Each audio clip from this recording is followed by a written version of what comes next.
వందనాలు. మెసేజ్ ఇవ్వబోతున్నది సారా నవజీవన్. ప్రత్యేకంగా ఆమె కూడా వందనాలు చెల్లించుకుంటున్నాను. ఆ మరి మా కొరకు మంచి వర్తమానాన్ని మీరు ప్రభు కృప దయ వల్ల అందిస్తారని మీకు కూడా ప్రత్యేకంగా మా సంఘం తరపున మా శీల తరపున వందనాలు చెల్లించుకుంటున్నానమ్మా. స్టార్టింగ్ ప్రేయర్ ఆంటీ, ఎవరైనా స్టార్టింగ్ ప్రేయర్ అమృత ఆంటీ చెప్తారా?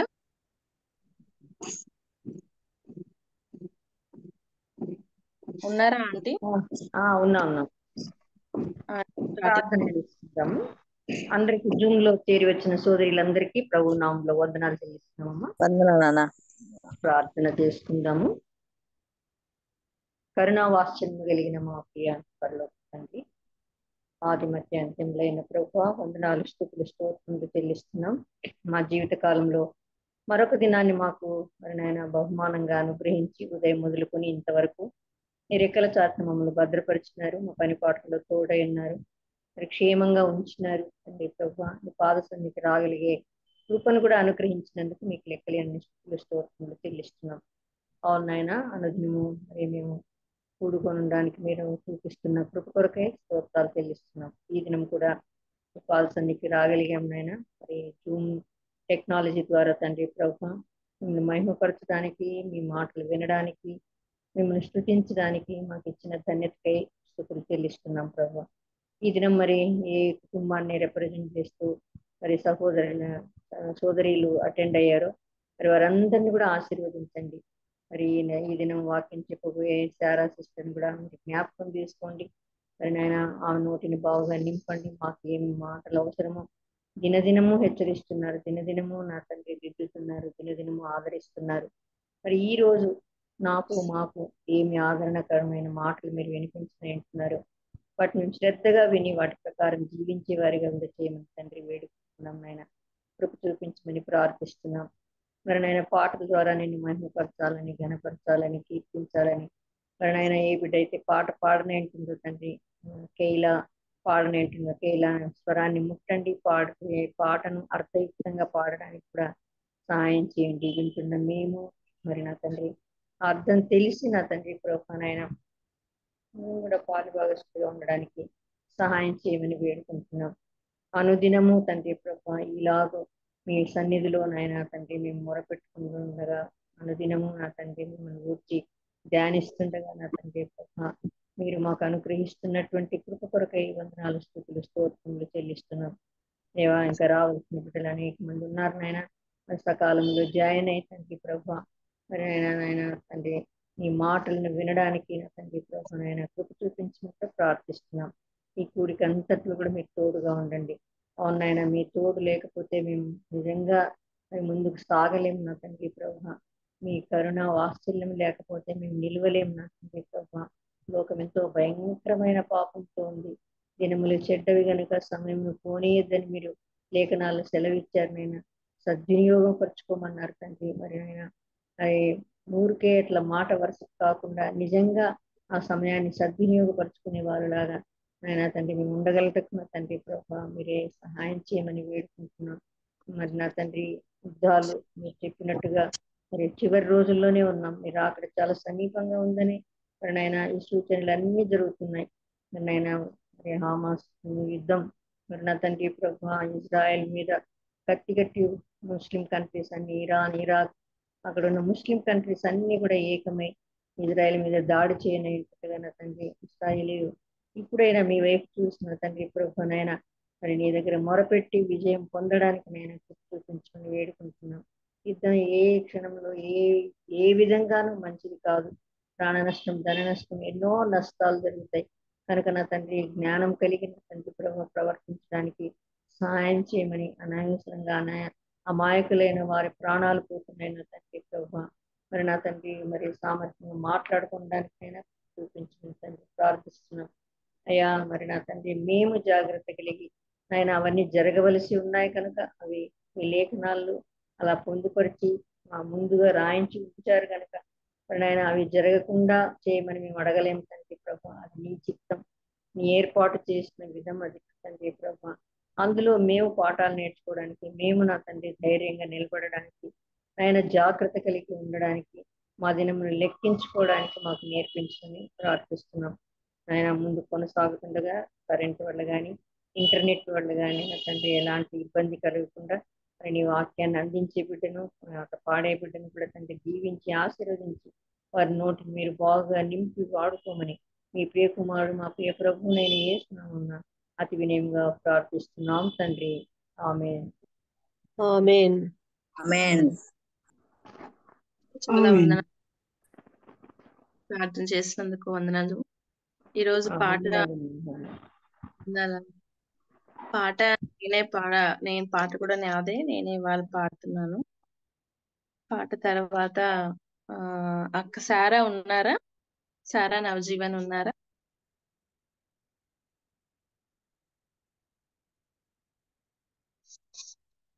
హలో, ఉన్నారు అనుకుంటాను, ఫస్ట్ జాయిన్ అయినారంట. ఓకే, మరి అట్లయితే ఫస్ట్ పాట తీసుకుందాము. అక్క పాట పాడదు నాకు. పాడమ్మా, పాట. ఉన్నారులే అమ్మ, ఉన్నారు సారా వైజాగ్. వింటిమయ్యా నీ స్వరము, కంటిమయ్యా నీ రూపమును, ప్రియ ప్రభు నిన్నుగాక వేరెవరిని చూడము వినము, ప్రియ ప్రభు నిన్నుగాక వేరెవరిని చూడము వినము, భక్తి మర్మము గొప్పది ఎంతో, శారీరుడుగా మారిన దేవా, భక్తి మర్మము గొప్పది ఎంతో, శారీరుడుగా మారిన దేవా, దూతలకు కనబడితివి, దూతలకు కనబడితివి, లోకమందు నమ్మబడి ఉన్న దేవా, లోకమందు నమ్మబడి ఉన్న దేవా, వింటిమయ్యా నీ స్వరము, కంటిమయ్యా నీ రూపమును, ప్రియ ప్రభు నిన్నుగాక వేరెవరిని చూడము వినము, భయపడవలదాని దూతాలు తెలిపే మహా సంతోషకరమైన వార్త, భయపడవలదాని దూతాలు తెలిపే మహా సంతోషకరమైన వార్త, రక్షకుడు పుట్టినని, రక్షకుడు పుట్టినని, పరమందు మహిమ భువికి శాంతి అనిరి, పరమందు మహిమ భువికి శాంతి అనిరి, వింటిమయ్యా నీ స్వరము, కంటిమయ్యా నీ రూపమును, ప్రియ ప్రభు నిన్నుగాక వేరెవరిని చూడము వినము, నరరూపధారివి అయితివి ప్రభువా, అద్భుతములు చేసి ఉన్నావు, నరరూపధారివి అయితివి ప్రభువా, అద్భుతములు చేసి ఉన్నావు, వేరెవరు చేయలేరు, వేరెవరు చేయలేరు, అద్భుత కరుడా ఘనత కలుగునుగాక, అద్భుత కరుడా ఘనత కలుగునుగాక, వింటిమయ్యా నీ స్వరము, కంటిమయ్యా నీ రూపమును, ప్రియ ప్రభు నిన్నుగాక వేరెవరిని చూడము వినము, మూగా వారికి మాటలిచ్చితివి, గుడ్డి కుంటిని బాగు చేసితివి. మూగా వారికి మాటలిచ్చితివి, గుడ్డి కుంటిని బాగు చేసితివి. మృతులను లేపితివి, మృతులను లేపితివి. పరాక్రమశాలివి నీవే ఓ ప్రభువా, పరాక్రమశాలివి నీవే ఓ ప్రభువా. వింటిమయ్యా నీ స్వరము, కంటిమయ్యా నీ రూపమును. ప్రియ ప్రభు నిన్నుగాక వేరెవరిని చూడము వినము. ప్రేమించి ప్రభువా ప్రాణమిచ్చితివి, అధికారముతో తిరిగి లేచితివి. ప్రేమించి ప్రభువా ప్రాణమిచ్చితివి, అధికారముతో తిరిగి లేచితివి. మరణపు ముళ్ళు విడిచితివి, మరణపు ముళ్ళు విడిచితివి. సమాధి నిన్ను గెలువకపోయేను, సమాధి నిన్ను గెలువకపోయేను. వింటిమయ్యా నీ స్వరము, కంటిమయ్యా నీ రూపమును. ప్రియ ప్రభు నిన్నుగాక వేరెవరిని చూడము వినము. ఇహము నుండి పరమునకేగి మా కొరకే నీవు మీ వీడియో ఆఫ్ చేసుకోండి. ఇహము నుండి పరమునకేగి మా కొరకై నీవు రానై ఉన్నావు. ఆనందముతో కనిపెట్టెదము, ఆనందముతో కనిపెట్టెదము. మది అందే నిరీక్షణ కలిగి స్తుతింతుం, మది అందే నిరీక్షణ కలిగి స్తుతింతుం. వింటిమయ్యా నీ స్వరము, కంటిమయ్యా నీ రూపమును. ప్రియ ప్రభు నిన్నుగాక వేరెవరిని చూడము వినము.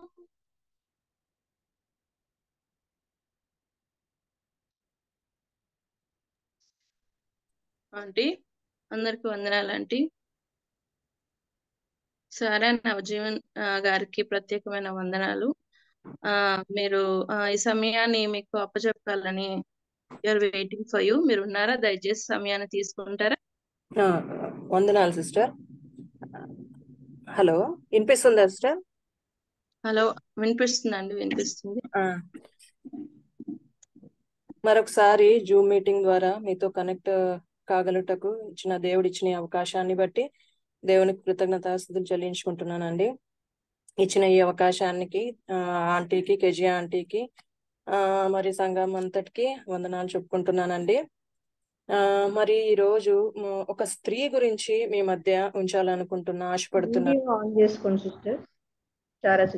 ఆంటీ హలో ఆంటీ, ఇది అది కొంచెం ఫ్రంట్ కెమెరా పని చేయట్లేదు ఆంటీ. ఓకే దానికి సార్ ఈ రోజు ఒక స్త్రీ గురించి మేము మీ మధ్య ఉంచాలనుకుంటున్నాను. ఆ స్త్రీ ద్వారా దేవుడు మరొక్కసారి విరిగి నలిగిన హృదయాలకు దేవుడు సమీపస్తుడని, ఆసన్నుడని మనకి రుజువు అవుతుందన్నమాట. ఈ స్త్రీ అందరికీ తెలిసిన స్త్రీయే.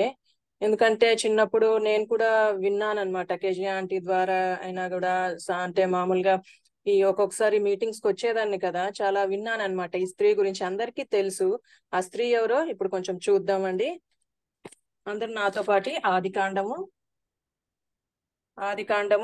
29వ అధ్యాయము, ఆదికాండము 29వ అధ్యాయము 16వ వచనం నుండి నేను చదువుతున్నాను. ఆదికాండము 29వ అధ్యాయము 16వ వచనం అండి. లాబాను 2 కుమార్తెలుండిరి. వారిలో పెద్దదాని పేరు లేయా, చిన్నదాని పేరు రాహేలు. లేయా జబ్బు కళ్ళు గలది, రాహేలు రూపవతియు సుందరునై ఉండెను. కింద చదివినట్లయితే 20వ వచనం చదివినట్లయితే, యాకోబు రాహేలు కోసము 7 సంవత్సరములు కొలువు చేసెను. అయినను అతడు ఆమెను ప్రేమించుట వలన అవి అతనికి కొద్ది దినములుగా తోచెను. అలానే 23వ వచనం చూసినట్లయితే, రాత్రి వేళ తన కుమార్తె అయిన లేయాను అతని యొద్దకు తీసుకొని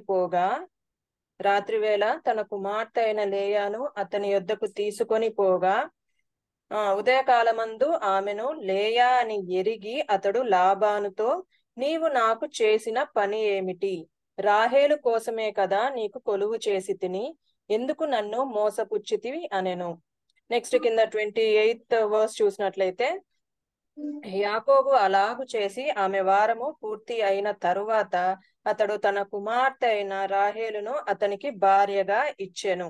అలానే కిందకు వెళ్ళినట్లయితే, అతడు లేయా కంటే రాహేలును బహుగా ప్రేమించి అతనికి మరి 7 ఏండ్లు కొలువు చేసెను.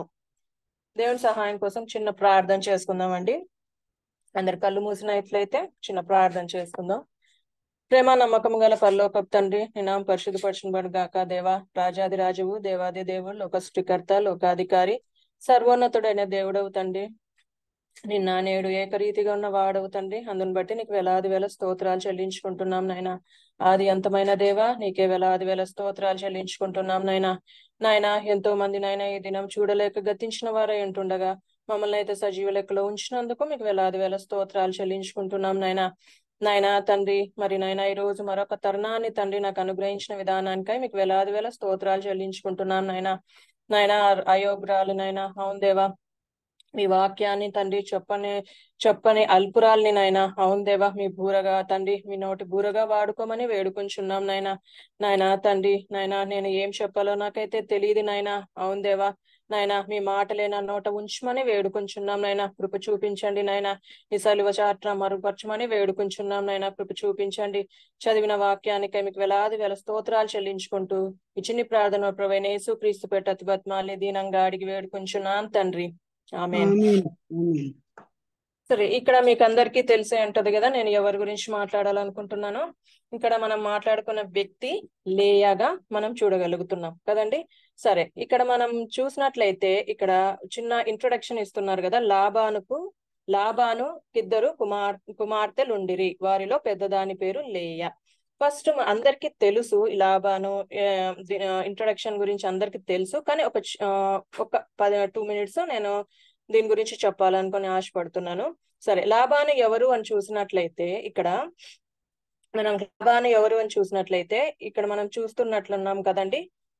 ఇక్కడ మనకి యాకోబు ఎక్కడి నుండి వాళ్ళ తల్లిదండ్రుల దగ్గర నుండి లాబాను దగ్గరికి వచ్చినట్లుగా మనం చూస్తున్నాం. ఎవరు ఈ లాబాను?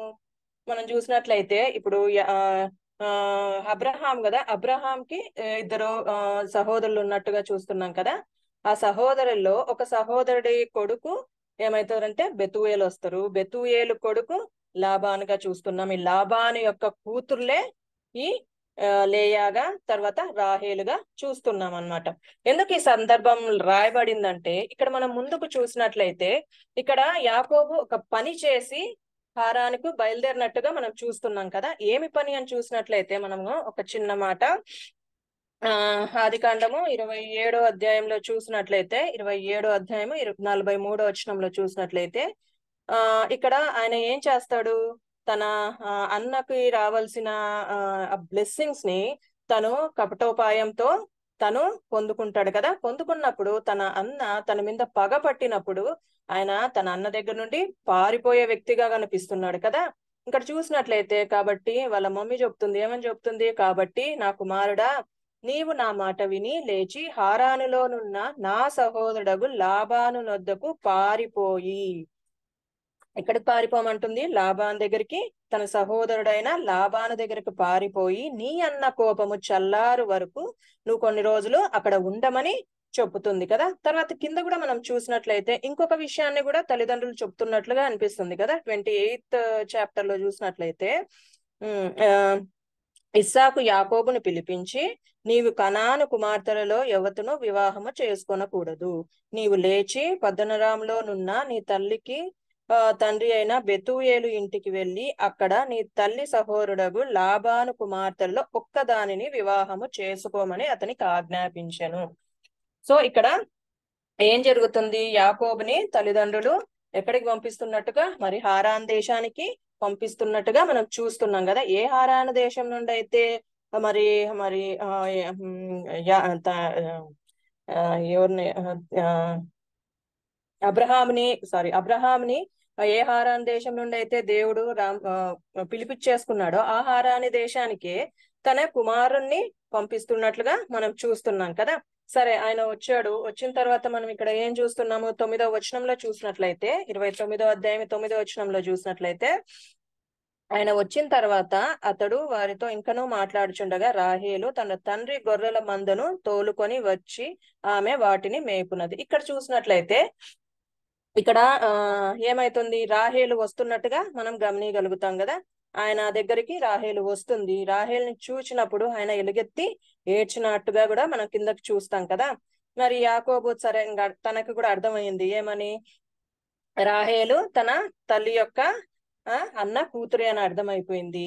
సరే, అప్పుడే ఆమెనంటే ఇష్టపడుతున్నట్టుగా మనము చూడగలుగుతున్నాం కదా. ఇష్టపడినట్టు చూడగలుగుతాం. తర్వాత అక్కడ నుండి తను ఎక్కడికి వెళ్తున్నాడు? లాబాను దగ్గరికి వెళ్తున్నట్టుగా చూస్తున్నాం. చూసి అక్కడ ఏం చేస్తున్నాడు? లాబాన్తో ఒక ఒప్పందం కుదుర్చుకుంటున్నాడు కదా. ఏమని కుదుర్చుకుంటున్నాడు? ఏమని చూస్తున్నాడు? నేను రాహేలు కోసము 7 years కొలువు చేస్తాను అని ఒప్పందం కుదుర్చుకుంటున్నాడు కదా. సరే అని చెప్పి సరే ఓకే అన్నాడు లాబాన్ కూడా. తర్వాత ఏమైంది అని మనం చూసినట్లయితే ఇక్కడ లాబానుకు 2 కుమార్తెలు కదా. మనం చూసినట్లయితే పెద్దదాని పేరు లేయా అని చెప్తున్నాం. తన గురించి ఒక ఇంట్రడక్షన్ మనం కిందంతా చదివినప్పుడు కొంచెం మనకి ముందే తెలిసిపోతుంది కదా. ఏమని? లేయా జబ్బు కండ్లు గలది. తర్వాత కొంచెం ఈ పేరాలో నేను చదివిన ఈ అధ్యాయంలో కొన్ని మనకి క్వాలిటీస్ కనిపిస్తున్నాయి కదా. లేయా కింద క్వాలిటీస్ కనిపిస్తున్నాయి కదా. ఏమని కనిపిస్తున్నాయి మనకి లేయాలో? చూసినట్లయితే కిందకి చదువుతున్నట్లయితే మనము కొన్ని ఏం చూస్తున్నాం? బాహ్య సౌందర్యం అంత ఆకర్షణీయంగా ఉన్నట్టుగా కనిపించట్లేదు కదా. అంటే ఏమి? లేయా ఎట్లా కనిపిస్తుంది? జబ్బు కళ్ళు గలదిగా అనిపిస్తుంది. తన బాహ్య సౌందర్యము అంత బ్యూటిఫుల్ గా అనిపించట్లేదు. తన ఇంకొక ఏమనిపిస్తుంది? ఇంకొక క్వాలిటీ మనం ఏమని చూసుకోవచ్చు? అక్కడ అనామకురాలిగా ఉన్నట్టుగా అనిపిస్తుంది. ఎన్నిక లేని దానిగా ఉన్నట్టు అనిపిస్తుంది కదా. ఫ్యామిలీలో ఇంపార్టెన్స్ లేని వ్యక్తిగా అనిపిస్తుంది. ఫ్యామిలీ బిజినెస్ లో కూడా ఏమి ఇంపార్టెన్స్ లేని వ్యక్తిగా మనకు కనిపిస్తుంది. ఒక బలహీనురాలిగా కనిపిస్తుంది కదా. బలహీన ఘటంగా కనిపిస్తుంది. తర్వాత నెగ్లెక్టెడ్ చైల్డ్ గా కూడా కనిపిస్తుంది కదా. తర్వాత తన ఫ్యామిలీలో వాళ్ళ డాడీకి అంత ఇంపార్టెంట్ చైల్డ్ గా తను అంత అనిపించట్లేదు కదా. చాలా నెగ్లెక్టెడ్ చైల్డ్ గా అనిపిస్తుంది. తృణీకరింపబడిన దానిలాగా అనిపిస్తుంది కదా. చాలా టిమిడ్ గా అనిపిస్తుంది కదా. భయస్థురాలిగా అనిపిస్తుంది అన్నమాట. ఎక్కడ తిరగని దానిలాగా అనిపిస్తుంది కదా. కొన్ని ఈ క్యారెక్టర్స్ మనం ఈ చిన్న దాంట్లో ఎన్నో క్యారెక్టర్స్ ని మనము లేయా గురించి మనం చూడగలుగుతాం. ఎట్లా మనం చెప్పగలుగుతాము అంటే, మనం చూసినట్లయితే ఇక్కడైతే మనం చూసినట్లయితే 9వ వచనంలో చూసినట్లయితే 29వ అధ్యాయము 9వ వచనంలో చూసినట్లయితే రాహేలు తన తండ్రి గొర్రెల మందను తీసుకొని వచ్చెను, ఆమె వాటిని మేపునది.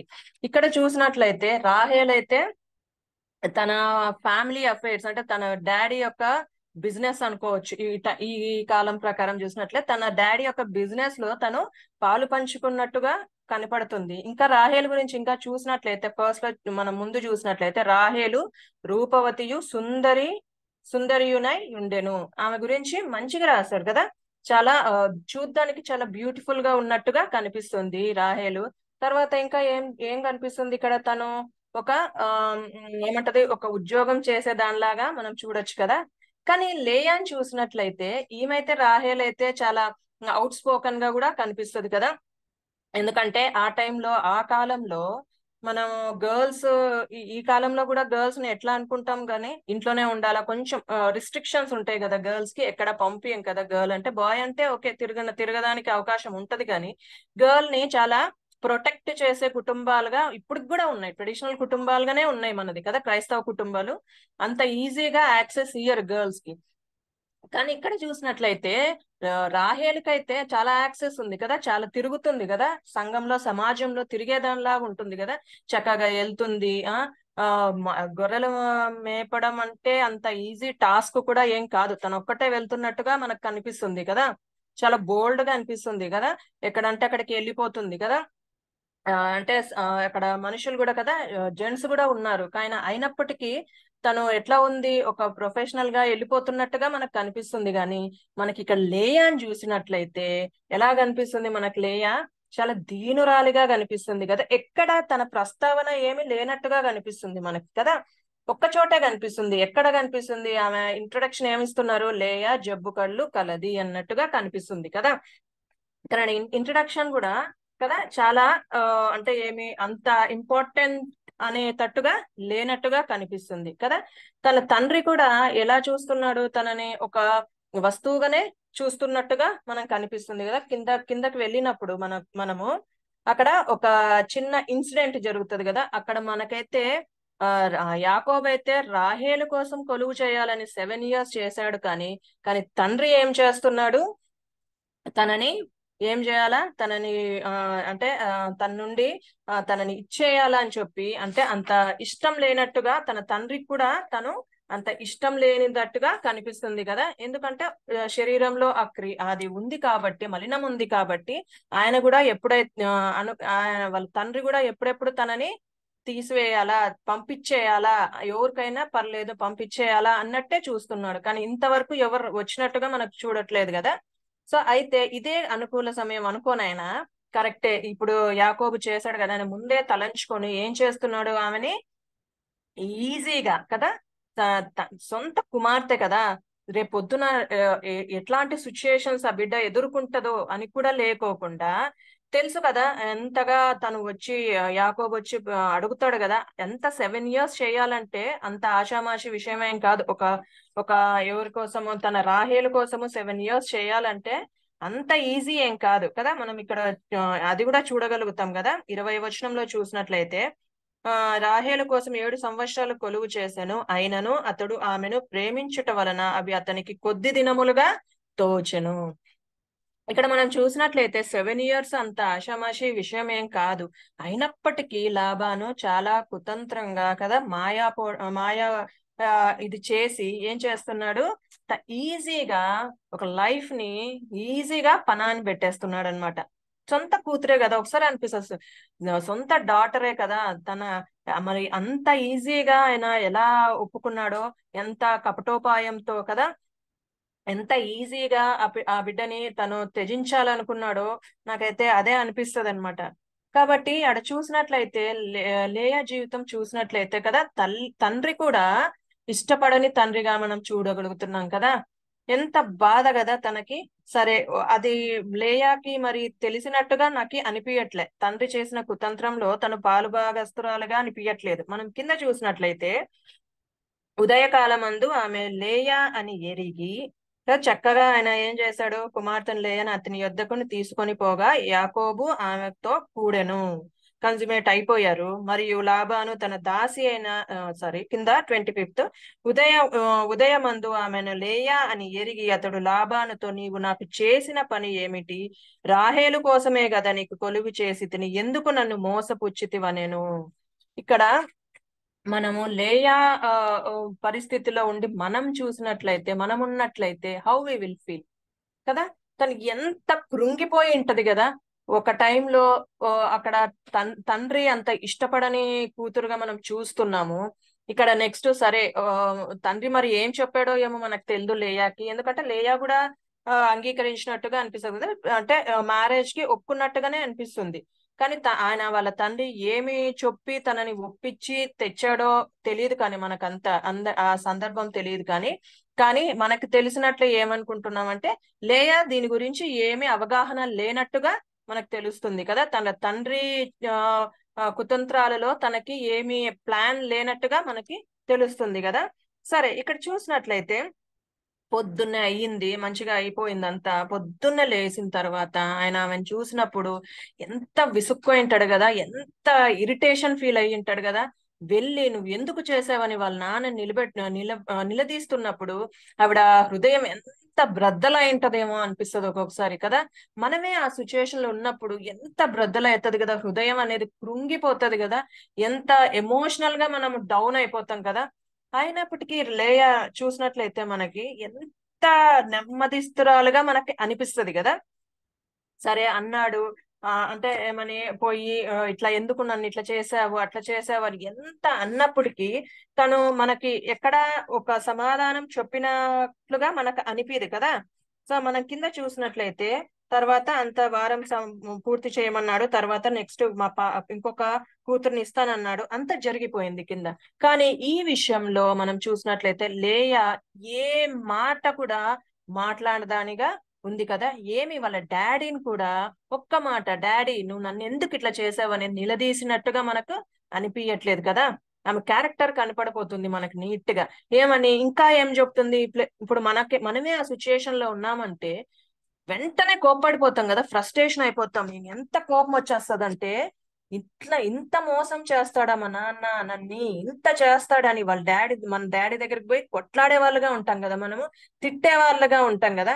కానీ షీ కెప్ట్ క్వైట్ కదా, ఏం మాట్లాడటం లేదు. తను గమ్మునుండిపోయింది కదా. వాళ్ళ నాన్న ఎంత అవమానపరిచినా కూడా తను గమ్మునుండిపోయినట్టుగా చూస్తున్నాం. ప్లస్ అదే ఫ్రస్ట్రేషన్ తన భర్త పట్ల కూడా తీర్చలేదు కదా.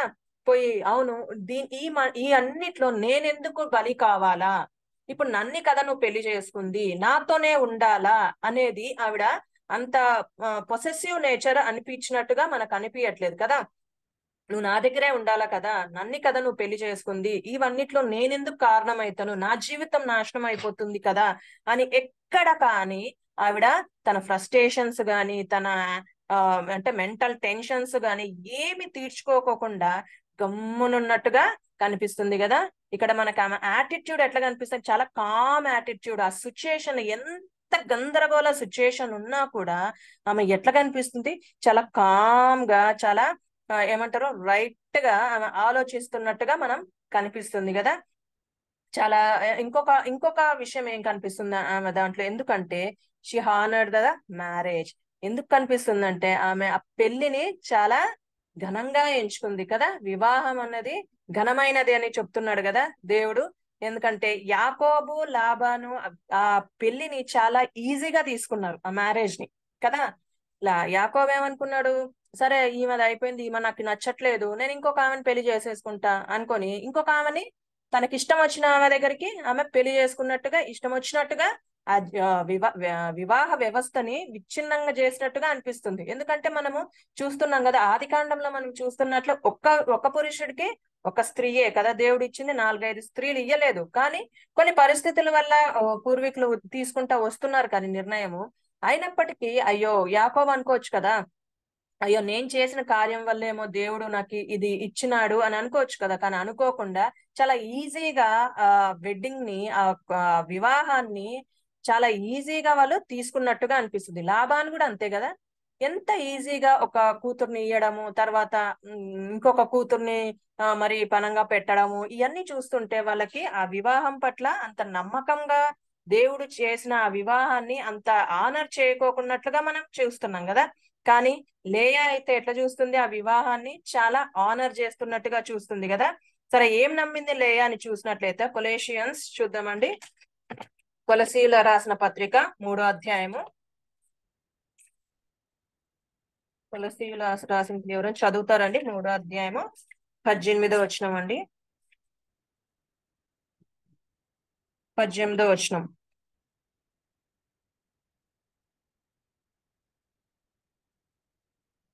భార్యలారా మీ భర్తలకు విధేయులై యుండుడి. హలో ఆంటీ, హలో చెప్పండి, వినిపిస్తుందా ఆంటీ? ఏం లేదు. ఓకే ఓకే ఓకే ఓకే సరే. ఇక్కడ మనం చూసినట్లయితే కొలెషియన్స్ 3rd చాప్టర్ 18th వర్స్ చూసినట్లయితే, భార్యలారా మీ భర్తలకు విధేయులై యుండిడి, ఇది ప్రభువును బట్టి యుక్తమైనది. ఆమె గ్రహించుకుంది. ఏమని గ్రహించుకుంది? భర్తలకు విధేయత కలిగి ఉండడం ఆమె గ్రహించుకున్నట్టుగా చూస్తున్నాం. అదే తర్వాత మార్కు సువార్త 10వ అధ్యాయము 9వ వచనంలో చూసినట్లయితే, మార్కు సువార్త 10వ అధ్యాయం 9వ వచనంలో చూసినట్లయితే, కాబట్టి దేవుడు జతపరిచిన వారిని మనుష్యుడు వేరుపరచకూడదని వారితో చెప్పెను. తర్వాత 1 Corinthians 7th chapter 39th verse చూద్దామండి.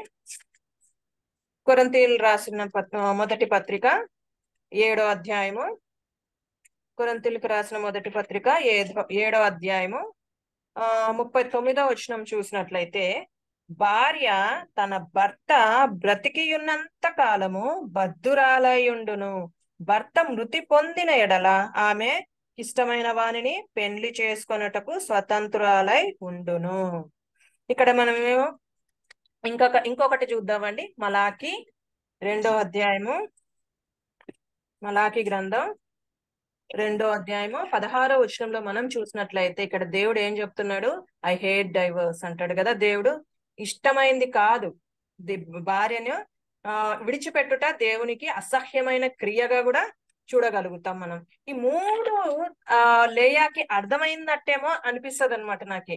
ఇంకా ఈ గ్రంథాలు ఇంకా లిఖింపబడలేదు, కానీ లేయా ఇవన్నీ చూసినట్లయితే ఆమె జీవితంలో తను అన్ని అర్థం చేసుకున్నట్టుగా చూస్తున్నాం కదా. ఏమని అర్థం చేసుకుంటున్నట్టుంది? భర్తకు విధేయురాలుగా అర్థం చేసుకున్నట్టుంది. తర్వాత వేరు చేయకూడదు అంటే మనుష్యులు, దేవుడు ఎవరినైతే ఇద్దరు వ్యక్తుల్ని ఒక ఏమంటారు మ్యారేజ్ లో ఇద్దరిని యునైట్ చేసినప్పుడు ఎవ్వరు కూడా ఆ మ్యారేజ్ ని త్రుంచకూడదు. తర్వాత భార్య భర్తలు అనేవారు చనిపోయేంత వరకు గాని వారు విడిపోకూడదు. చనిపోతేనే భార్యకి విడుదల. అంతవరకు ఆ బాండింగ్ అనేది వాళ్ళది అట్లనే ఉంటది కదా. ఇంకొకటి దేవుడు ఏం చెప్తున్నాడు? I hate divorce.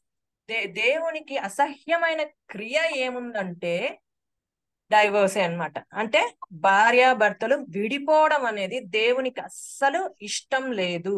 సో ఇక్కడ మనం చూసినట్లయితే లేయా దాన్ని ఏదైతే ఆ మ్యారేజ్ ఉందో ఏమంటది ఆ కట్టుదలని ఆవిడ ఏం చేసుకుంటుంది? భద్రపరుచుకుంటుంది కదా ఉంది. ఏమి? తన భర్త ఏం చేశాడు చూసినట్లయితే తెలుసు కదా, తన భర్త తనంటే ఇష్టం లేదు కదా, కానీ ఒకసారి మ్యారేజ్ లో ఏమైపోయినారు? వాళ్ళు యునైట్ అయిపోయినారు, కన్సుమేట్ అయిపోయారు. ఇంకా ఆ మ్యారేజ్ నుండి చనిపోయేంత వరకు తనతోనే ఉండాలని ఆమె నిర్ణయించుకున్నట్టుగా మనం చూస్తున్నాం కదా. తర్వాత ఆ మ్యారేజ్ ఓస్ కి ఆమె కట్టుబడి ఉన్నట్టుగా మనం చూస్తున్నాం కదా. తర్వాత తన భర్తకి లాయల్ గా ఉన్నట్టుగా చూస్తున్నాం కదా. ఎందుకు మనం ఇవన్నీ చూస్తున్నట్లయితే తన పట్ల ఎందుకు అంత లాయల్ గా ఉండాలా అనిపిస్తుంది కదా. ఆయన అంత విసుక్కుంటున్నాడు కదా, వాళ్ళ భర్త వద్దు వద్దు అన్నట్టే అనిపిస్తుంది కదా. కింద మనం చదివినట్లయితే 30వ వచనంలో చదివినట్లయితే, అతడు లేయా కంటే రాహేల్ను బహుగా ప్రేమించి అతనికి మరీ 7 ఏళ్లు కొలువు చేశాడంట కదా. ఈ కళ్ళ ముందరే జరుగుతుంది అంతా. లేయాకి వద్దన్నాడు, నాకు ఇష్టం లేని వివాహంలో మీరు చేశారన్నాడు, నాకు ఆ ఇష్టం లేదు, అయినప్పటికీ నాకు ఇంకొక కూతురు కావాలన్నాడు. ఆ 7 years తన రేచల్ కోసము వాళ్ళ డాడీ దగ్గర చేశాడు. అవన్నీ చూస్తుంది లేయా, కానీ గమ్మునున్నట్టుగా చూస్తున్నాం కదా. లాయల్ గా ఉన్నట్టుగా చూస్తుంది. అవును, నేనెందుకు ఈ వివాహ బంధంలో నేను ఉండాలి కదా అని అనుకోవట్లేదు లేయా కదా. నేనెందుకు ఉండాలి? మా నాన్న చేసిన దానికి తన హస్బెండ్ చూస్తే ఇట్లా ఉన్నాడు, నన్ను ప్రేమించలేకపోతున్నాడు, నన్ను ద్వేషిస్తున్నాడు, నేనెందుకు ఈ వివాహ దీంట్లో ఉండిపోవాలా అనేది ఆమె ఆలోచించుకోవట్లేదు కదా. తను లాయల్ గా ఉంటుంది కదా. ఆ వివాహ చట్టం అనేది, ఆ వివాహం దేవుడు ఏర్పరిచిన వివాహాన్ని తను చాలా నీట్ గా అర్థం చేసుకున్నట్టుగా మనము అర్థమవుతుంది కదా. చాలా పర్సీవరెన్స్ కూడా ఉంది కదా, ఓర్పు కలిగిన మహిళగా ఉంటుంది కదా. ఎందుకంటే చూసినట్లయితే ఎంత ఏండ్ల కొద్దీ మనం చదువుకుంటా, మనకు తెలిసిన చాప్టర్సే కాబట్టి ఏండ్ల కొద్ది చూసినట్లయితే ఎక్కడ కూడా యాకోబుకి తన పట్ల ఇష్టం కలిగినట్టుగా మనకేమీ కనపడటం లేదు కదా. అయినప్పటికీ తను ఎప్పుడో గట్ల నా హస్బెండ్ నా దగ్గరకు వస్తాడు, నన్ను గుర్తిస్తాడు అనే విశ్వాసంతో ఆమె చాలా ఓర్పు కలిగిన స్త్రీగా కూడా మనం చూడగలుగుతాం కదా కదా ఆమె జీవితం మనకు చూసినట్లయితే ఎంత ఆమె ఆ వివాహ వ్యవస్థని ఎంత భద్రపరుచుకుందో మనము చూడగలుగుతాం. మరి ఈ కాలంలో బిడ్డలు ఎట్లున్నారు? నాకు అదే అనిపిస్తుంది అనమాట. మనం చిన్న చిన్న విషయాలకే కదా వివాహాన్ని మనం రద్దు చేసుకునే వారిగా ఉంటున్నాం కదా. నేను కూడా ఎన్నో విషయాలు చూశాను, మా ఫ్రెండ్స్ వే చూశాను అనమాట. చిన్న చిన్నవి ఏమీ లేవు, ఆ దానికే వాళ్ళు ఏం చేస్తారంటే ఇట్లా చేశాడు, వాళ్ళ మమ్మీ వాళ్ళు ఇట్లా చేశారు, అట్లా చేశారు, ఇట్లా అన్నారు, అట్లా అన్నారు, నన్ను ఇట్లా మాట్లాడినారని ఒక్కరు కూడా ఓర్చుకోలేని పరిస్థితుల్లోకి బిడ్డలు వెళ్ళిపోతున్నారు, మన బిడ్డలు కదా. కానీ ఈ లేయాని చూసి మనం నేర్చుకోవలసిన విషయం ఏమంటే వివాహం అనేది అన్ని విషయంలో ఘనమైనది అని చెప్తున్నాడు దేవుడు కదా. ఊరుకూరుకనే దేవుడు వివాహ వ్యవస్థని పెట్టలేదు. ఏదో చేసుకోండి, మీకు ఇష్టం ఉంటే ఉండండి, లేదంటే విడిపోండి, మీకు ఇష్టమైతే దాంట్లో అంటే మీ మెంటాలిటీస్ కలిస్తే ఉండండి, మెంటాలిటీస్ కలిసిపోతే మీరంతా పక్కన వెళ్ళిపోవచ్చు అని దేవుడు చెప్పట్లేదు అక్కడ. దేవుడు ఏం చెప్తున్నాడు? ఇద్దరు కలిసి ఉండాలా, కలిసి ఫలించాలా అని చెప్తున్నాడు అనమాట. ఈ కాల పిల్లలు ఏమైపోతున్నారంటే వివాహాలు కొంతమంది ఎట్లున్నారంటే లివ్ ఇన్ రిలేషన్స్ అంటారు. ఏమంటే అదేమంటారు, తిను ఓకే వీళ్ళిద్దరు మనస్తత్వాలు కలిసినాయి కాబట్టి మనం ఉంటాము, కొన్ని రోజులైన తర్వాత మనస్తత్వాలు కలిసకపోతే విడిపోతాం. అలా కొన్ని రిలేషన్స్. పెళ్లి చేసుకున్న ఫలించని రిలేషన్స్. ఇంకా మేము అంత బాధ మేము ఎందుకు పడాలా, పిల్లల్ని ఎందుకు కనాలా, ఇంత బాధలు మేము ఎందుకు పడాలా, బిడ్డల్ని ఈ లోకంలోకి ఎందుకు తేవాలి ఈ బాధల కోసం అని ఆలోచించే బిడ్డలు కొంతమంది ఉన్నారు. చిన్న చిన్న విషయాలకే భర్తలతో కొట్లాడతారు కదా స్త్రీలు, తర్వాత అత్తమామలతో కొట్లాడే బిడ్డలుగా ఉంటున్నాం కదా. చిన్న చిన్న విషయాలకే స్త్రీలమే నిజంగా అదే అనిపిస్తుంది, స్త్రీలకు స్త్రీయే శత్రువు అన్నట్టు. ఆడవాళ్ళమే మనం ఏం చేస్తామంటే చిన్న చిన్న విషయాలకే ఒకరి మీద నిందలు వేయడానికి వెళ్ళిపోతాం కదా. కానీ నేను నేర్చుకునింది ఏమంటే లేయా జీవితంలో ఒకరి మీద నిందలు వేయడం కానీ ఉంటది, కోపం అనేది ఉంటది, కానీ మనం ఎప్పుడైతే కామ్ అయిపోతామో దేవుడు అక్కడ కార్యాన్ని జరిగించేవాడిగా మనం చూడబోతున్నాం కదా. ఎప్పుడైతే లేయా ఇక్కడ ఏం జరుగుతుంది, చాలా కామ్గా ఉన్నట్టు అనిపిస్తుంది కదా. మనం చూసినట్లయితే ఏం మాట్లాడటం లేదు, గమ్మునుంది, కానీ ఒక్కటే ఒక పని చేస్తుంది కదా, దేవుని యందు విశ్వాసం ఉంచింది కదా. మనం కింద చూసినట్లయితే కదా అదొక్కటి చేసింది అనమాట. ఇంకా ఏమి ఎవరితో పోయి కొట్లాడటం లేదు, ఎవరితో పోయి అరవటం లేదు. మీరు నన్ను ఎందుకు ఇంత మోసం చేశారు, మీరు నన్ను ఎందుకు ఇంత హింస పెట్టారు అని తండ్రితో కొట్లాడటం లేదు, భర్తతో కొట్లాడటం లేదు, తన చెల్లితో కొట్లాడటం లేదు. జస్ట్ కామ్ అయిపోయింది, దేవుని యందు విశ్వాసంతో తన ప్రార్థన చేస్తున్నట్టుగా కింద కనిపిస్తా వస్తుంది అనమాట. మనం నెక్స్ట్ చూద్దాం. సో కాబట్టి దేవుని యందు విశ్వాసం ఉంచింది కాబట్టే దేవుడు ఇంటర్ఫియర్ అయినట్టుగా మనము లేయా జీవితంలో మనం చూడగలుగుతాం కదా. ఏం చూడగలుగుతాం? 31st వచనంలో చూసినట్లయితే లేయా ద్వేషించబడుట యెహోవా చూచి ఆమె గర్భముని తెరిచిన దేవుడుగా ఉంటున్నాడు. మనం చూసినట్లయితే లేయా జీవితం చూసినట్లయితే ఆమె బాహ్యంగా అంత సౌందర్యంగా లేదు కదా కదా. కానీ దేవుడు ఏం చేస్తాడు? బాహ్య రూపాన్ని మనల్ని లక్ష్య పెట్టే దేవుడు కాదు కదా. చూద్దాం అదండి. 1 శామ్యూయల్ 1వ సమూయేలు గ్రంథము 16వ అధ్యాయము 1వ సమూయేలు గ్రంథం 16వ అధ్యాయము 7వ వచనం చూసినట్లయితే కిందకు చదువుతాను. మనుష్యులు లక్ష్య పెట్టు వాటిని యెహోవా లక్ష్య పెట్టడు, నేను అతనిని త్రోసివేసి ఉన్నాను. మనుష్యులు పైరూపమును లక్ష్య పెట్టుదురు గాని యెహోవా హృదయమును లక్ష్య పెట్టును. సో ఇక్కడ దేవుడు అక్కడైతే యాకోబు పైరూపాన్ని చూస్తున్నాడు, తండ్రి పైరూపాన్నే చూస్తున్నాడు, లోకమంతా లేయాలో పైరూపాన్నే చూస్తుంది. కానీ దేవుడు మాత్రం లేయాని పైరూపం కాదు కానీ హృదయాన్ని చూస్తున్నట్టుగా చూస్తున్నాం కదా. మనుష్యులు పైరూపాన్ని లక్ష్య పెట్టుదురు గాని యెహోవా హృదయాన్ని లక్ష్య పెట్టే దేవుడు కాబట్టి ఆమె హృదయాన్ని చూస్తున్నట్టుగా దేవుడు మనం గమనించగలుగుతున్నాం. తర్వాత కీర్తనల గ్రంథము 34వ అధ్యాయము 18వ వచనం చూసినట్లయితే ఇక్కడ ఇంకొక వాక్యం ఉంది కదండి. విరిగిన హృదయము గల వారికి యెహోవా ఆసన్నుడు, నలిగిన మనస్సు గల వారిని ఆయన రక్షించును కదా. విరిగిపోయింది కదా. మనం చూసినట్లయితే లేయా హృదయము ఎంత బ్రద్దలై ఉంటది కదా, ఎంత విరిగిపోయి ఉంటది కదా హృదయాన్ని. ఆ హృదయాన్ని దేవుడు చూసిన దేవుడుగా మనం చూస్తున్నాం. తర్వాత ఇంకా చూసినట్లయితే సెకండ్ కింగ్స్ 22nd చాప్టర్, రెండవ రాజుల గ్రంథము 22వ అధ్యాయము 19వ వచనం చూసినట్లయితే కొంచెం కిందకి చదువుతాను. మెత్తని మనస్సు కలిగి యెహోవా సన్నిధిని దీనత్వము ధరించి నా సన్నిధిని కన్నీళ్లు రాల్చితివి గనుక నీవు చేయు మనవి నేను అంగీకరించి ఉన్నాను అని చెప్తున్నాడు. ఎలాంటి మనవి అంగీకరిస్తాడంట దేవుడు? మెత్తని మనస్సు, సాఫ్ట్ హార్ట్, కన్నీటిని దేవుడు చూచి అంగీకరించేవాడిగా ఉంటున్నాడు కదా. ఇక్కడ మనం చూసినట్లయితే ఇక్కడ మనం 31 ఆదికాండం 29వ అధ్యాయం 31వ వచనంలో చూసినట్లయితే లేయా ద్వేషింపబడుట యెహోవా చూచి ఆమె గర్భమును తెరిచెను. ఆమె గర్భాన్ని దేవుడు తెరిచినట్లుగా చూస్తున్నాం. ఇక్కడ ఒక క్రియ చేశాడు కదా దేవుడు. తర్వాత పక్కనే ఇంకొకటి ఉంటది. ఏముంటది అది? నాకే ఆశ్చర్యం అనిపిస్తుంది. సరే, లేయా ద్వేషింపబట్ట చూసి యెహోవా చూచి ఆమె గర్భాన్ని తెరిచినాడు, అది బానే ఉంది. కామబెట్టి రాహేలు గొడ్రాలై ఉండెను. దేవుడు లేయాని గర్భవతిగా చేసినాడు, కానీ రాహేల్ని ఏం చేశాడు? గొడ్రాలుగా చేసినట్టుగా మనం చూస్తున్నాం కదా. ఒక దేవుడు అంటే హృదయాన్ని చూసే దేవుడు. సరే, రాహేలుకైతే ఏది ఉందో అది ఉంది, కానీ లేయాకి ఏది కావాలో దేవుడు ఇచ్చినట్టుగా మనం చూస్తున్నాం. ఏమిచ్చాడంట దేవుడు? గర్భాన్ని ఇచ్చినట్టుగా చూస్తున్నాం కదా. గర్భఫలాన్ని ఇచ్చినట్టుగా మనము లేయాకి చూస్తున్నాం.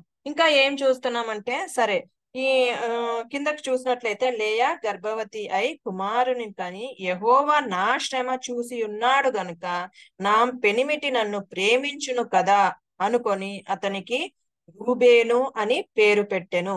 First one.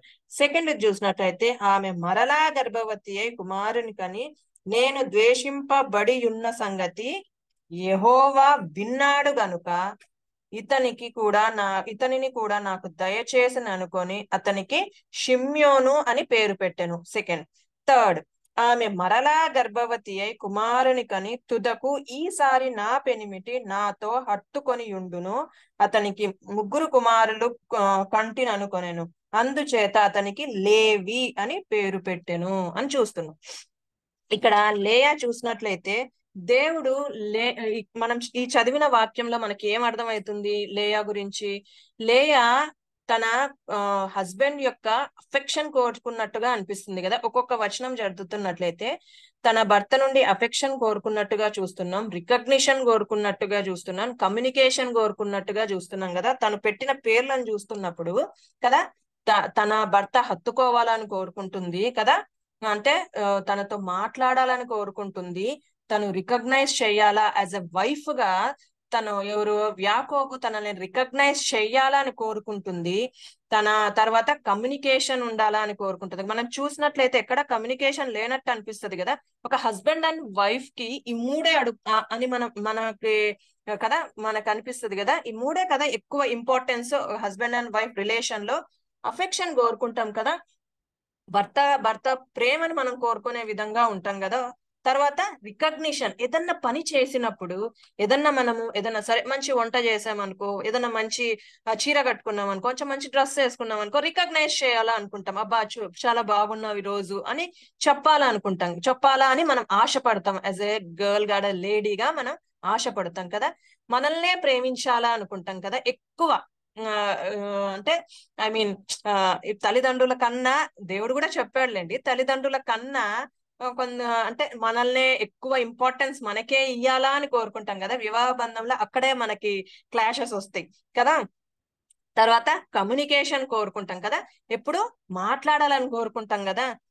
అంటే ఇప్పుడు ఒకవేళ ఆఫీస్ నుండి వచ్చినాడు అనుకో, మనకి కూర్చుంటాము, మనం పొద్దున్న ఇంట్లో ఉంటాం కాబట్టి వాళ్ళు ఆఫీస్ నుండి వచ్చిన తర్వాత ఏదో ఒకటి చెప్పాలని మనం వెళ్తాం కదా. వెళ్ళినప్పుడు వాళ్ళు మాట్లాడితే మనకి ఎంత హ్యాపీగా అనిపిస్తుంది కదా, ఓకే నా మాట వింటున్నారు అని. కానీ ఒక్కొక్కసారి విసుక్కున్నారు అనుకో, మనకి ఎట్లా అనిపిస్తుంది, ఏంటిది ఈయన ఇట్లా విసుక్కుంటున్నాడు అని చెప్పి మనకి చాలా బాధ అనిపిస్తుంది కదా. ఎప్పుడు మనం కమ్యూనికేట్ కావాలా, ఇది నేను చేశాను, ఇట్లా వెళ్ళాను అట్లా వెళ్ళానని మనం మాట్లాడాలని మనం కోరుకుంటాం కదా భర్తతో.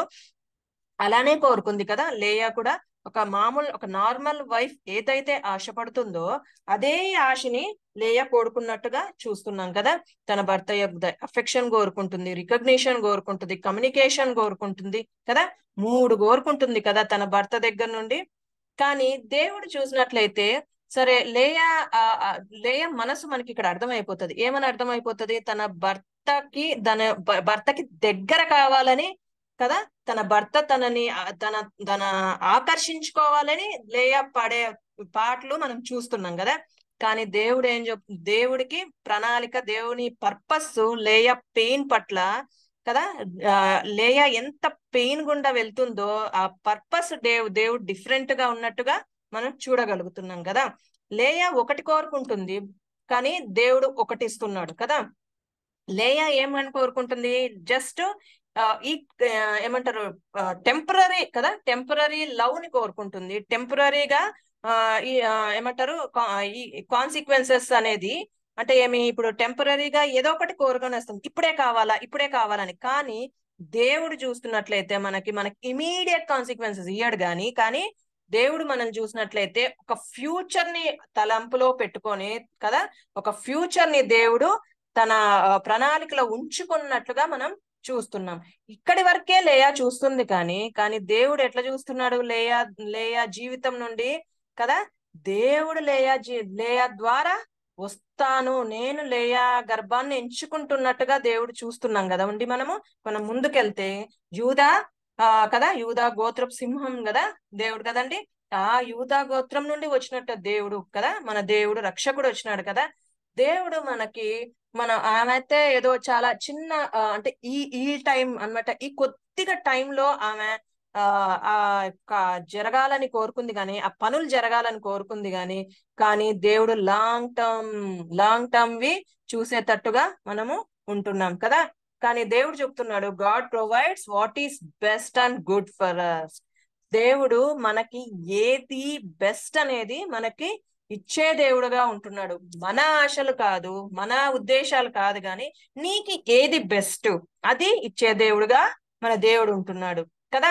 ఆమె పెయిన్ పట్ల ఒక పర్పస్ ఉండేటట్టుగా దేవుడు చేస్తున్నాడు. ఆమె పెయిన్ అంటే మనం చూసినట్లయితే చాలా పెయిన్ గా ఉంటది కదా, ఆమెకి బాధ దుఃఖం ఉంది, కానీ ఆ దుఃఖంనే దేవుడు ఒక పర్పస్ కి ఉపయోగిస్తున్నట్టుగా మనం చూస్తున్నాడు కదా. తర్వాత God makes all things beautiful in his time. ఆయన టైంలో దేవుడు సమస్తాన్ని బ్యూటిఫుల్ గా తీర్చిదిద్దదాని కోసమే ఈ పెయిన్ ని దేవుడు, ఈ బాధని దేవుడు వాడుకున్నట్టుగా చూస్తున్నాం కదా. లేయా అయితే ఏమనుకుంటుంది, ఫస్ట్ 3 కదా, ఏమని అనుకుంది, మనం చూసినట్లయితే 3 సార్లు చూసినట్లయితే లేయా గర్భవతి కుమారునికి యెహోవా నా శ్రమ చూసి ఉన్నాడు గనుక నా పెనిమిటి నన్ను ప్రేమించిన గనుక ఫస్ట్ ఆయన పేరు రూబేన్ అని పెట్టింది. సెకండ్ ఆయన పేరు ఏం పెట్టిందండి, షిమ్యోను అని పేరు పెట్టింది. థర్డ్ ఆయన పేరు ఏం పెట్టింది, మరలా గర్భవతి కుమారునికని తుదకి ఈసారి నా పెనిమిటి నాతో హత్తుకొనును, నా దగ్గరే ఉంటాడు అని. మూడోసారి ఏం పేరు పెట్టింది, లేవి అని పెట్టింది కదా. 3 సార్లు దేవుణ్ణి ప్రాధేయపడుతా వచ్చింది కానీ దేవుడు ఏమంటున్నాడు, my grace is sufficient for thee, నా కృప నీకు చాలును. ఆ 3 నిజంగా నాకు చాలా ఆశ్చర్యం అనిపించింది. ఆ 3 తర్వాత నెక్స్ట్ వచ్చేది చూసినట్లయితే కదా, 35th వచనంలో చూసినట్లయితే ఆమె మరలా గర్భవతి కుమారునికని దేవుని స్తుతిస్తాను యూదా అని పేరు పెట్టెను. ఇప్పుడు ఆవిడకి అర్థమైపోయింది. ఏమని అర్థమైపోయింది, దేవుడు నా పట్ల కార్యాన్ని జరిగిస్తున్నాడు అనేది ఆమెకి అర్థమైంది. 3 సార్లు ఆమె అడిగింది కానీ దేవుణ్ణి ఏమని అడిగింది, నా భర్త ప్రేమను కావాలనింది, నా భర్త రికగ్నిషన్ కావాలనింది, నా భర్త కమ్యూనికేషన్ కావాలనింది. దేవుడైతే అవి 3 ఏం ఇచ్చినట్టుగా మనకి కనిపించట్లే కదా. దేవుడేం అది తర్వాత చూస్తా అన్నప్పుడు కూడా దేవుడు అదేమి తన పట్ల ఏదో ఇష్టం ఉన్నట్టుగా అదేం నాకేం అనిపించలేదు యాకోబుకి. కానీ దేవుడు ఏమంటున్నాడు, ఆ పెయిన్ లో నేను మై గ్రేస్ ఈజ్ సఫిషియంట్, ఏమంటున్నాడు, my grace is sufficient for the అని చెప్తున్నాడు. కాబట్టి అప్పుడు లేయాకి అర్థమైపోయింది. ఏమని అర్థమైంది, ఓకే దేవుడు ఈ పెయిన్ ద్వారా ఒక పర్పస్ నా జీవితంలో ఉంచుతాడని అర్థమైపోయి నెక్స్ట్ ఏం పెట్టింది, యూదా అని పేరు పెట్టి ఆమె స్తుతిస్తుంది కదా దేవుణ్ణి. ఓకే ఇప్పుడు నా జీవితం సంతృప్తికరమైన జీవితం అని స్తుతించినట్టుగా చూస్తున్నా. అప్పుడు స్తుతించినప్పుడు ఏమైపోయింది కింద చూసినట్లయితే, అప్పుడు ఆమెకు కానుపు ఊడిగెను. ఇప్పుడు దేవుడు కూడా అర్థమైపోయింది, ఓకే ఈమె ఇంకా అర్థం చేసుకుంది, సో ఇప్పుడు ఈమె నాతోనే ఉంటదేమో అని దేవుడు ఇంకా ఆమె కానుపును స్టాప్ చేసినట్టుగా చూస్తున్నాం. అదే మరి తర్వాత కింద చూసినట్లయితే, సరే ఇంతవరకు లేయా జీవితం చాలా బాగుంది కదా, మనకు చాలా ఇన్స్పిరేషన్ గా అనిపిస్తుంది. కానీ తర్వాత కింద చూసినట్లయితే మరి ఏం చేస్తుంది, ఎప్పుడైతే ఏమి రాహేలు కదా, ఎప్పుడైతే రాహేలు తన చూస్తుంది కదా, రాహేలుకు కూడా ఇంకా ఈర్ష అసూయ కలుగుతుంది కదా వాళ్ళ అక్క పట్ల. అంటే మా అక్కకి వస్తున్నారు పిల్లలు కలుగుతున్నారు కదా, నాకు కలగలేదన్నప్పుడు తన దాసిని ఇస్తుంది కదా. దాసిని ఇచ్చినప్పుడు సరే లేయా నాకు అర్థం, ఇంత దేవుడు చేశాడు కదా కదా అన్ని చూస్తున్న దేవుడు కదా, మరి రాహేలు ఏదైతే చేసిందో లేయా కూడా అదే లోపలికి వెళ్తున్నట్టుగా చూస్తున్నాం. ఎక్కడైతే ప్రేస్ చేసిందో దేవుణ్ణి, ఇంకా దేవా నువ్వే చాలు నా జీవితంలో అని ఎక్కడైతే ప్రేస్ చేసిందో అక్కడ నుండి ఆమె జస్ట్ తొలగుతున్నట్టుగా మనం చూడగలుగుతున్నాం కదా. మన స్పిరిచువల్ లైఫ్ కూడా అంటారు, కొంతమంది అంటారు అనమాట, our spiritual life has seasons అని. మన స్పిరిచువల్ లైఫ్ లో కూడా ఆమెను అనుకోవడం కాదు, కానీ మన జీవితంలో కూడా చాలా సీజన్స్ ఉంటాయి. అంటే ఒకసారి దేవుళ్ళో చాలా బాగా మనం హత్తుకొని పోతాం, ఏదన్నా వచ్చినప్పుడు కదా మనము వెనుదిరిగేవారిగా ఉంటాం. ఇక్కడ కూడా నాకు అదే అనిపిస్తుంది, దేవుడు ఎంత సంతృప్తికరమైన జీవితము, తనని ఎంత ఇంపార్టెన్స్ ఇచ్చాడు కదా లేయాకి కదా. ఎంత ఇంపార్టెన్స్ ఇచ్చిన లేయాకి అంత సమృద్ధిగలమైన జీవితం ఇచ్చినప్పటికీ కూడా ఏమైపోతుంది, ఈమె ఏం చేస్తుంది, తన చెల్లి ఏదైతే చేస్తుందో, లోకానుసారంగా ఏదైతే చేస్తుందో ఈవిడ కూడా దాన్ని చేయడానికి వెళ్ళినట్టుగా మనము చూడగలుగుతున్నాం కదా. అక్కడ దేవుడు ఏం చేశాడు చెప్పు, లేయా పట్ల మనం చూసినట్లయితే అక్కడ రాహేలు కానుపును మూసినట్టుగా చూస్తున్నాం కదా, రాహేలు గొడ్రాలై ఉన్నట్టుగా చూస్తున్నాం. ఈమె గర్భాన్ని తెరిచిన దేవుడు రాహేల్ గర్భాన్ని మూసినట్టుగా చూస్తున్నాం. అది ఈవిడ అర్థం చేసుకోవట్లే కదా. అయ్యో రాహేలుకి గర్భాన్ని మూసినాడు కదా, నా గర్భాన్ని దేవుడు తెరిచినాడు, నాకు 4 కుమారులను ఇచ్చినాడే, నా సొంత గర్భం నుండి నా కుమారులు వచ్చినాడే అనే సంతృప్తి కంటెంట్ జీవితంని ఫస్ట్ వరకు జీవించింది. కానీ ఎప్పుడైతే లోకం తట్టు తిరిగిందో ఏం చెప్తాడు, ఏముంటదండి లోకంలో ఉంటాడు కదా, సాతాను గర్జించు సింహం వలె ఎవరిని మృంగుదునా అని చూస్తున్నట్లు కదా. 1 పీటర్ లో చూద్దామండి. 1 పీటర్ 5th చాప్టర్, పేతురు రాసిన మొదటి పత్రిక అండి, 5వ అధ్యాయం 8వ వచనంలో చూసినట్లయితే, నిర్భరమైన బుద్ధి గలవారు మెలకుగా ఉండుడి. తర్వాత మీ విరోధి అయిన అపవాది గర్జించు సింహం వలె ఎవరిని మృంగుదునా అని చూస్తున్నాడు అని చూస్తున్నాం కదా. ఎవరిని మృంగుదునా అని కరెక్టే. ఇక్కడ ఏమైపోయింది, ఈమెను చూసినట్లయితే మనము సరే అంతా బాగుంది, దేవుడు కంటెంట్ లైఫ్ ఇచ్చినాడు, అంతా బాగుంది. తర్వాత వాళ్ళ చెల్లికైతే భర్త ఉన్నాడు కానీ ఇంకా సంతానం కడగలేదు. అప్పటికి తిను కొంచెం ఆగింటే బాగుండు, కానీ తిను కూడా ఏం స్టెప్ వేసింది, ఏదైతే వాళ్ళ చెల్లి ఏదైతే స్టెప్ తీసుకుందో అదే స్టెప్ కింద తీసుకున్నప్పుడు ఈమె మాట్లాడే మాటలు డిఫరెంట్ అయిపోతాయి కదా. 11th verse లో చూసినప్పుడు, 30th చాప్టర్ 11th verse లో చూసినట్లు అయితే, లేయా ఇది అదృష్టమే, నెక్స్ట్ ఏమనుకుంటుంది, ఇంకా అది ఆమె అదృష్టమే అనుకుంటుంది కదా, అనుకొని అతనికి గాదు అని పేరు పెట్టాను. నెక్స్ట్ కింద చూసినప్పుడు 13th verse లో చూసినట్లయితే, లేయా నేను భాగ్యవంతురాలను, స్త్రీలు నన్ను భాగ్యవతి అందరూ కదా. సో ఇప్పుడు ఈమె పెట్టే పేర్లు డిఫరెంట్ గా అనిపించేస్తున్నాయి. అదృష్టం అంటుంది, నెక్స్ట్ భాగ్యవంతురాలు అంటుంది కదా. తన అంటే స్వార్థం కనిపిస్తుంది కదా ఆమెలో. ఎప్పుడైతే బాధ దుఃఖం ఎవ్వరు లేని పరిస్థితుల్లో ఉన్నప్పుడు ఎంత గోజాడి దేవుని కోసం అడిగి ప్రాధేయపడి కుమారుల్ని కానీ వాళ్ళ పేర్లు కూడా ఎంత చక్కగా పెట్టిన లేయా కిందకు వచ్చేసరికి అంత బాగున్నప్పుడు, దేవుడు అంత సమృద్ధిగా ఇచ్చినప్పుడు, అంత అంటే ఒక లైఫ్ కంటెంట్ గా చేసినప్పుడు ఏం చేస్తుంది, కిందకు వచ్చేసరికి తన ఆ ఏమంటారు తన మార్గాన్ని కొంచెం తప్పుకున్నట్టుగా మనం చూస్తున్నాం కదా.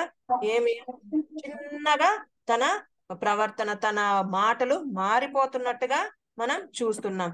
అయినప్పటికీ దేవుడు ఏం చేస్తున్నాడు, కింద మనం చూసినట్లయితే ఇంకా ఏం చూస్తున్నాం తెలుసా, ఇంకొక క్యారెక్టర్ కూడా బయటకు వస్తుంది ఆమెది కదా. 15th verse లో చూసినట్లయితే, ఆమె నా భర్తను తీసుకొంటివే అది చాలదా, ఇప్పుడు నా కుమారుని పుత్ర ద్రాక్ష వృక్షపు పండ్లను తీసుకొందువా అని చెప్పెను. అందుకు రాహేలు, కాబట్టి నీ కుమారుని ద్రాక్ష వృక్షపు పండ్లు నిమిత్తము అతడి రాత్రి నీతో శయనించునని చెప్పెను. సాయంకాలమైనందున యాకోబు పొలము నుండి వచ్చినప్పుడు లేయా అతనిని ఎదుర్కొని పోయి, నీవు నా యొద్దకు రావలెను, నా కుమారుని పుత్రదాత వృక్షపు పండ్లతో నిన్ను కొంటినను చెప్పెను. కాబట్టి అతడు ఆ రాత్రి ఆమెతో శయనించెను. లో చూసినట్లయితే ఆమె బాధ దుఃఖము ఏమి లేని స్థితిలో చూసినట్లయితే చాలా కామ్ స్టేట్ గా అనిపిస్తుంది కదా. ఎవరిని ఏం అడిగినట్లుగా అనిపించట్లేదు కదా. చాలా అంటే తన యాటిట్యూడ్ నెక్స్ట్ వచ్చేసరికి మారిపోయింది కదా. భర్తనే ఎదిరిస్తుంది కదా. భర్తనే ఏమంటుంది, నేను నిన్ను హైర్ చేసుకున్నానని చెప్తుంది కదా. అక్కడైతే ఎంత అంటే చాలా సాధువుగా, ఎంత అన్యాయం చేసిన భర్త, ఎంత అన్యాయం చేసిన చెల్లి గమ్మునున్నట్టుంది. ఎప్పుడు ఏమి లేని స్థితిలో. ఎప్పుడైతే కంటెంట్ లైఫ్ వచ్చేసిందో, దేవుడు అన్ని ఆశీర్వదించినాడు, నెక్స్ట్ తన బిహేవియర్, తన మాటలు చేంజ్ అవుతున్నట్టుగా మనము చూస్తున్నాం కదా. భర్తని కూడా ఏమంటుంది, సంబోధిస్తుంది కదా, నేను నిన్ను హైర్ చేసుకున్నారు ఈ రోజు నాతో రా అన్నట్టుగా సంబోధిస్తుంది. తర్వాత చెల్లి కూడా సమాధానం చెప్తున్నట్టుగా మనం చూస్తున్నాం కదా. అయినప్పటికీ దేవుడు ఏం చేస్తున్నాడు, ఆమె మనవిని ఆలకించి తర్వాత మనం కింద చూసినప్పుడు పిల్లల్ని ఇస్తున్నాడు. తర్వాత ఏం చేస్తున్నాడు ఆమె దేవుడు కింద 22nd verse లో చూసినప్పుడు, దేవుడు రాహేలును జ్ఞాపకము చేసుకొని ఆమె మనవి విని ఆమె గర్భమును తెరిచెను. ఇక్కడ మనం చూసినట్లయితే మనం ఇక్కడ చూసినట్లయితే 31వ వచనంలో చూసినట్లయితే, రాహేలు గొడ్రాలై ఉండని, గొడ్రాలుగా చేసిన దేవుడు ఇప్పుడు ఈమె కూడా ఆమెతోనే కలిసిపోయినట్టుగా అనిపిస్తుంది కదా. ఒక స్పెషల్ పర్పస్ కోసం దేవుడు లేయాని ఎన్నుకున్న దేవుడు ఇప్పుడు ఈవిడ చేసిన పనికి రాహేల్ని కూడా సమానంగా తేవాల్సి వచ్చింది దేవుడు కదా. అక్కడైతే రాహేల్కి ఒక కామ పెట్టాడు కదా రాహేల్ జీవితంలో, అంటే గర్భాన్ని మూసివేసినట్టుగా కనిపిస్తుంది. కానీ ఇక్కడ ఈమె పరిస్థితి చేంజ్ అయ్యే కొద్దీ, ఈమె మెంటాలిటీ చేంజ్ అయ్యే కొద్దీ దేవుడు ఇంకా ఈమె గర్భాన్ని కూడా తెరిచినట్టుగా మనం చూడగలుగుతాం కదా. చూసి తర్వాత ఏమవుతారు, రాహేలు కూడా గర్భవతి అయి కుమారుని కన్నట్టుగా మనం చూస్తున్నాం. ఇక్కడ ఇద్దరికి ఇంపార్టెన్స్ దేవుడు ఇచ్చినట్టుగా చూస్తున్నాం కదా. అయితే ఇద్దరికి ఇంపార్టెన్స్ ఉంది, కానీ లేయా పట్ల కొద్దిగా ఎక్కువ ఇంపార్టెన్స్ అనిపిస్తుంది దేవునికి. ఎందుకంటే ఫస్ట్ కదా, ఆమె అంటే చాలా ఇష్టం కదా దేవునికి, ఎందుకంటే చాలా నలిగిన హృదయం కదా. సో లేయా పట్ల కొద్దిగా ఎక్కువ ఇష్టం ఉన్నట్టుగా మనం చూడగలుగుతాం కదా. ఎందుకో లేయా గర్భాన్నే దేవుడు ఎంచుకున్నాడు కదా, తను రాగలుగుటకు కదా. తన రాగలుటకు దేవుడు లేయా గర్భాన్ని ఎంచుకున్నాడు, రాహేల్ గర్భాన్ని ఎంచుకోలేదు. రాహేలు గర్భం నుండి కూడా ఒక ఆయన వచ్చాడు కదా, యోసేపు వచ్చినాడు. ఆయన ఏం చేశాడు, ఇజ్రాయెల్ని రక్షించినాడు కదా, ఇజ్రాయెల్ని డెలివరెన్స్ చేశాడు కదా, ఇజ్రాయెల్ ప్రజల్ని రక్షించినాడు. ఇక్కడ దేవుడు లోక రక్షకుడిగా లేయా గర్భం నుండి వచ్చినట్టుగా చూస్తున్నాం. అంటే కొద్దిగా ఇంపార్టెన్స్ అనేది లేయాకు కలిగినట్టుగా చూస్తున్నాం. ఎందుకు రాహేల్ని కొంచెం చూసినాడంటే దేవుడు తనకి అంటే హస్బెండ్ ప్రేమ ఉంది, తర్వాత ఒక చిన్న కార్యం చేసింది కదా రాహేలు కదా, తన తన తండ్రి ఆ బొమ్మల్ని దాచిపెట్టినట్టుగా చూస్తున్నాం కదా, అబద్ధాలు చెప్పినట్టుగా చూస్తున్నాం. కానీ లేయా అక్కడ చూసినట్లయితే చాలా అక్కడ నెక్స్ట్ పోయేసరికి అయితే లేయా కూడా చాలా కామ్ గా అయిపోయినట్టుగా మనం చూస్తున్నాం. ఇక్కడ పలికిన లేయా నెక్స్ట్ వచ్చేసరికి అయితే దేవుడు లేయా పట్ల చూసినట్లయితే చాలా కామ్ అయిపోయినట్టుగా చూస్తున్నాం కదా. దేవుడికి లేయా పట్ల కూడా ఒక చిన్న అంటే రాహేలు కంటే ఒక చిన్న ఎక్కువ కొంచెం పార్షియాలిటీ అంటారు కదా ఉన్నట్టుగా చూస్తున్నాం కదా. ఎందుకు చూస్తున్నాం అంటే ఇప్పుడు రాహేలు గర్భవతి అయి కుమారుని కన్నప్పుడు రాహేల్ని ఎక్కడ పాతి పెట్టారండి చూద్దామా. ఆదికాండము 35వ అధ్యాయము, ఆదికాండము 35వ అధ్యాయము 19వ వచనంలో చూసినట్లయితే, అట్లు రాహేలు మృతి పొంది బెత్లెహేము ఎఫ్రతా మార్గమున పాతి పెట్టబడెను. అదే మరి లేయా ఎక్కడ పాతి పెట్టబడిందో చూద్దామండి.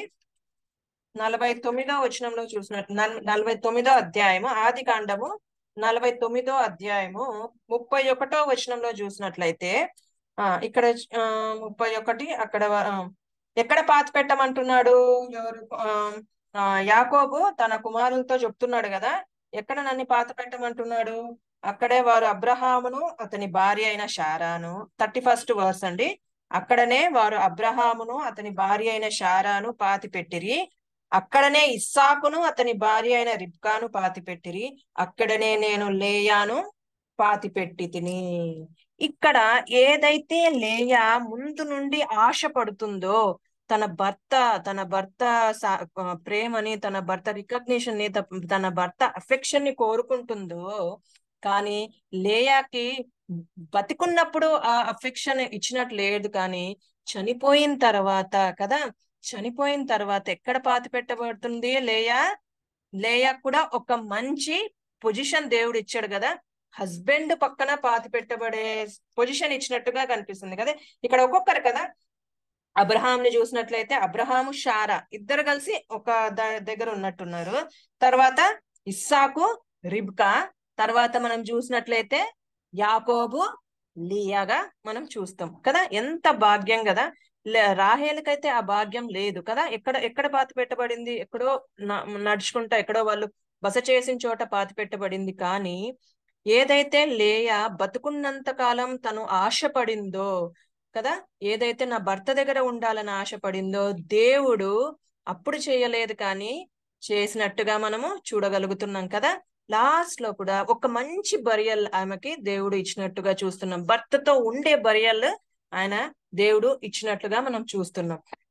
కాబట్టి లేయా జీవితంలో మనం చూసుకున్న విషయాలు ఏమంటే, దేవుడికి సరే మనము అనుకోవచ్చు మన జీవితంలో మనము ఏదన్నా ఒకటి అడిగినప్పుడు దేవుడు అది ఇవ్వకపోవచ్చు. అయినప్పటికీ దేవుడు ఒకానొక టైంలో అది ఆ లాస్ట్ మూమెంట్ లో ఎప్పుడు దేవుడు మనకు అది తీరుస్తాడో తెలియదు. కానీ అది మన జీవితంలో తీర్చే దేవుడుగా ఉన్న దేవుడు అన్నమాట మన దేవుడు. కాబట్టి మనము ఏదైతే మనం ఆశపడతామో అది దేవుడు ఇయ్యచ్చు, ఇయ్యకపోవచ్చు.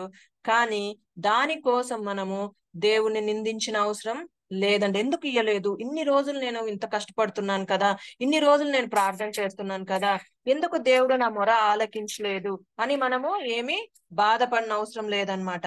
ఇక్కడ లియా జీవితంలో కూడా ఇదే కొన్ని పాజిటివ్ పాయింట్స్ ఉన్నాయి కదా, ఎక్కువ పాజిటివ్ పాయింట్స్ లియాలో మనకు కనిపిస్తున్నాయి కదా.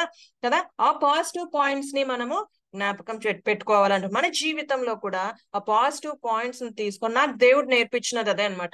మనము వాళ్ళ నెగిటివ్ పాయింట్స్ ద్వారా మనము పాఠాలు నేర్చుకోవాలి. సో ఇలా మనం ఉండకూడదు. ఒక కంటెంట్ లైఫ్ వచ్చిన తర్వాత మనకి దేవునికి లోకంలో అన్ని జరుగుతుంటాయి కదా, లోకస్తులు మన సొంత వాళ్ళే జరుపుతుంటారు. కానీ అలాంటి జరుపుదలలో మనము ఏమి కాకూడదు, పాలి భాగస్తులు కాకూడదు. వాళ్ళు ఏది చేస్తే మనం అది చెయ్యడానికి పోకూడదు అనమాట. ఎందుకంటే మన లైఫ్ దేవుడు ప్రత్యేకింపబడిన లైఫ్ అన్నమాట.